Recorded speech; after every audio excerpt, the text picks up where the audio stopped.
5 பசங்க சேர்ந்து ஒரு ஸ்ட்ராங்கான ஒரு டீமா காமிச்சுக்கிட்டு ஒரு விஷயம் பண்ணீங்களா, அது சத்தியமா எத்திக்கலாது. ஒருத்தரா தான் விளையாண்ட இது வரைக்கும், விளையாண்ட வரைக்கும் 5 பேரா சேர்ந்து விளையாடுறீங்க, போய் விளையாடுங்க. ஹாய் ஹலோ எல்லாருக்கும் வணக்கம் and welcome back to our channel. இப்போ பிக் பாஸ் வீட்டுக்குள்ளே பார்த்தீங்கன்னா முதல் ப்ரோமோ கொஞ்சம் லேட்டாக தான் வெளியிட்டிருக்காங்க. அதுக்கு முன்னாடி எல்லாருக்குமே வந்துட்டு இனிய புத்தாண்டு நல்வாழ்த்துக்கள்.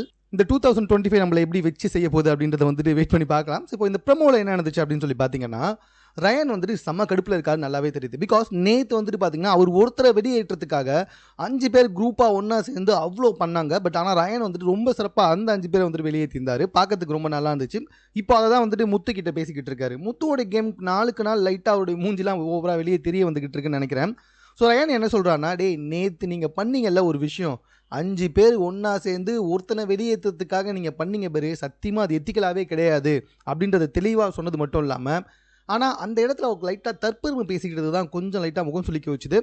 என்ன மாதிரி ஒரு ஸ்ட்ராங்கான பிளேயரை வெளியே அனுப்புறதுக்கு நீங்கள் 5 பேர் குரூப்பாக, நீ ஒன்றும் ஸ்ட்ராங்கான பிளேயர் இல்லை அப்படின்ற மாதிரி முத்து சொல்கிறாரு.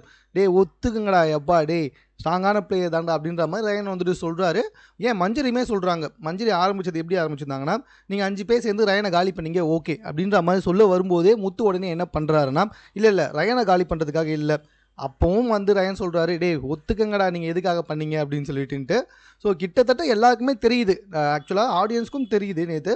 ஸோ கிட்டத்தட்ட ரயனை காலி பண்ணுறதுக்காக தான் முத்து அண்ட் அந்த 5 பேர் வந்துட்டு ஒன்றா சேர்ந்து எல்லாமே பண்ணாங்க அப்படின்றத இந்த இடத்துல வந்துட்டு அதை ஓப்பனாக எக்ஸ்போஸ் பண்ணுறாரு நம்ம முத்து. ரயன் வந்துட்டு எக்ஸ்போஸ் பண்ணுறாரு. முத்து சமகாண்டா இருக்குது. நாளுக்கு நாள் முத்துவுக்கு வந்துட்டு அவர் எப்படி பேசினா திருப்பி பேசலாம் அப்படின்றது எல்லாருக்குமே அங்கே உள்ள தெரிஞ்சிச்சு போல். அதனால் முத்துவையே பேச விடாமல் கரெக்டான ஒரு பாயிண்ட்டை வச்சு அடித்து முத்துவையே அந்த இடத்துலேருந்து அனுப்பி விட்டாங்க ரயன்.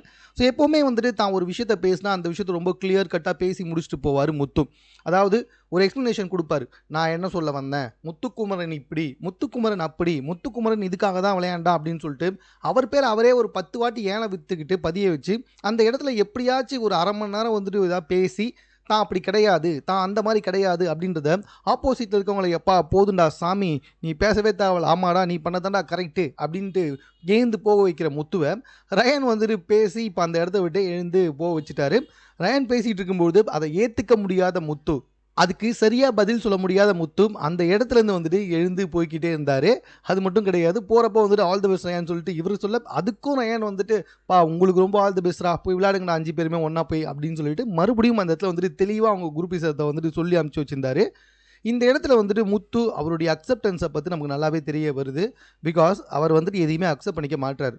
நேற்று நடந்ததையும் இப்போ அவர் அக்செப்ட் பண்ணவே இல்லை. அது ஜஸ்ட் டாஸ்க்டா, ஆமாடா டாஸ்கில் நீ ஒரு ஸ்ட்ராங்கான பிளேயரு, ஸோ உன்னை வந்துட்டு நாங்கள் வெளியே ஏற்றணும், நீ வெளியே போனால் தான் எங்களால் ஜெயிக்க முடியும், அதனால் நாங்கள் இதை பண்ணோம்டா அப்படின்னு சொன்னால் அது எந்த தவறுமே கிடையாது. ரொம்ப பலசாலியாக இருக்க ஒரு பெரிய 10 அடி உயரத்தில் இருக்கவனை அடிக்கணும்னா 2 5 அடி உயரத்தில் ஒன்றா இருக்கவங்க சேர்ந்து விளையாடுறது தப்பு கிடையாது.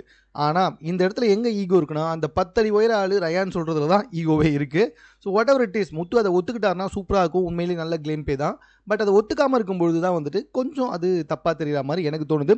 உங்களுக்கு எப்படி தோணுதுன்றதை கமெண்ட்டில் தெரியப்படுத்துங்க. மேலும் இது போன்ற செய்திகளை உடனுக்குடன் தெரிந்து கொள்வதற்கு சென்னை சேனலை சப்ஸ்கிரைப் பண்ணுங்கள்.